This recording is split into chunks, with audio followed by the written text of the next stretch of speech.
Good morning, everybody. Happy, what is this? Thursday, Friday? Amazon. What's today? It's Wednesday, July 19th. Woden Day. All right. Amazon.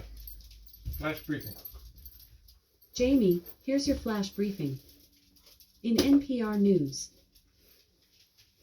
Live from NPR News in Washington, I'm Corva Coleman. Tens of millions of people are under heat watches or advisories today, from Southern California to Southern Florida.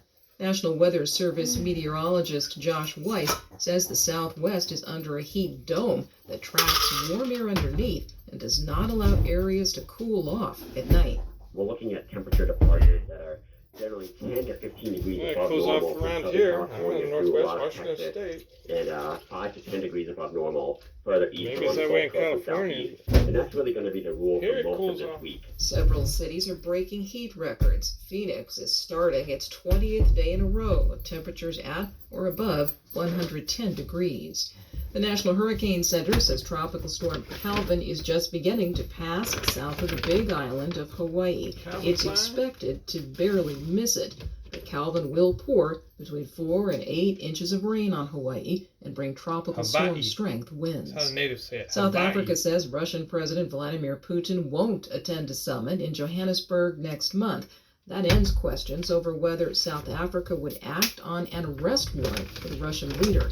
Kate Bartlett reports the situation was tricky for South Africa, a signatory to the International Criminal Court. The South African government is breathing a sigh of relief after resolving the crisis over what to do if Putin showed up in person for the summit of the BRICS group of emerging nations in Johannesburg in August.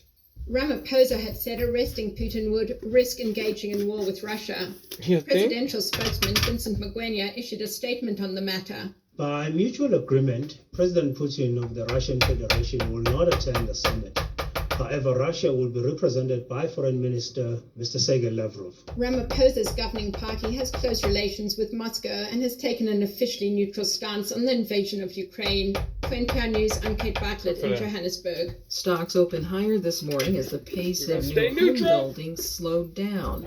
NPR's Scott Horsley reports the Dow Jones Industrial Average rose more than 200 points in early trading. Builders broke ground on fewer new houses last month than they did the month before. Housing starts fell by 8% in June, with most of that drop coming from the single-family market. Building permits, which are a guide to future home building activity, were also down, although permits to build single-family houses were slightly higher. Newly built houses have accounted for a larger than usual share of overall home sales in recent months, thanks to a shortage of existing homes on the market.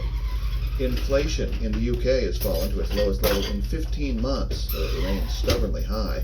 UK consumer prices were up 7.9% for the year ending in June. That's more than 2.5 times the inflation rate in the US. I don't live there, but it's come down more. On Wall Street, the Dow Jones Industrials are now up 207 points. The Nasdaq is up 44. This is NPR. Israel's President Isaac Herzog will address a joint meeting of Congress today. The House has passed a resolution reaffirming U.S. support for Israel. Herzog, Israel's ceremonial leader, met with President Biden at the White House yesterday.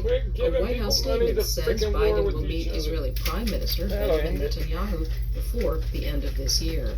They don't have no In money Canada, to a buy strike worse has resumed at the ports in the western province of British Columbia.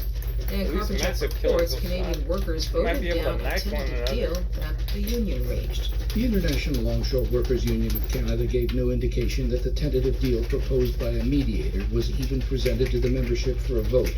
The employers ratified the proposed deal 6 days ago. In a statement, the union said it believed the proposed deal does not protect jobs. The union also said the 4-year term of the deal was too long and it did not meet the cost of living demands. The BC Maritime Employers Association criticized the union decision, saying it rejected a fair deal for workers and endangers the Canadian economy. 7,400 dock workers had been on strike for almost 2 weeks. That halted the flow of billions of dollars worth of goods in and out of British Columbia's ports. Sounds like it's gonna For NPR News, I'm Dan Karpinchuk in Toronto. Nobody won the Mega Millions lottery last night. That jackpot will roll over to Friday night's drawing. It's worth $720 million. It's one of the largest ever jackpots for that lottery. However, there's a different lotto drawing tonight. The Powerball is now worth $1 billion. I'm Corpa Coleman, NPR News in Washington. There's a new way to support this show Amazon. and public. Skip. In NASA news, la Dirección de la NASA, incluidos expertos en clima entre los que figura un hispanohablante, estará disponible a las 4 p.m. EDT del jueves 20 de julio en la sede de la agencia en Washington para hacer balance de los recientes fenómenos meteorológicos extremos para discutir cómo la investigación de los datos de la NASA están posibilitando soluciones CL. During an Investing in America event Tuesday with NASA leadership, the Small Business Administration, SBA, announced the space agency earned an A for the 6th consecutive year for its work with small businesses, exceeding its goals by 18%. NASA leadership, including climate experts, will be available at 4 p.m. EDT on Thursday, July 20th, at the agency's headquarters in Washington to shed light on recent extreme weather events and to discuss how NASA research and data is enabling climate solutions. Students from Wyoming will have an opportunity this week to hear from NASA astronauts aboard the International Space Station during the state's first Earth-to-Space call. Jody Singer, NASA's Marshall Space Flight Center director, announced Monday her retirement, effective Saturday, July 29th, after more than 38 years of service. Among many firsts in her career, Singer was appointed as the first female center director at Marshall in 2018, after serving as deputy director from 2016 to 2018. In weather, in Seattle, it's 66 degrees Fahrenheit with clear skies and sun.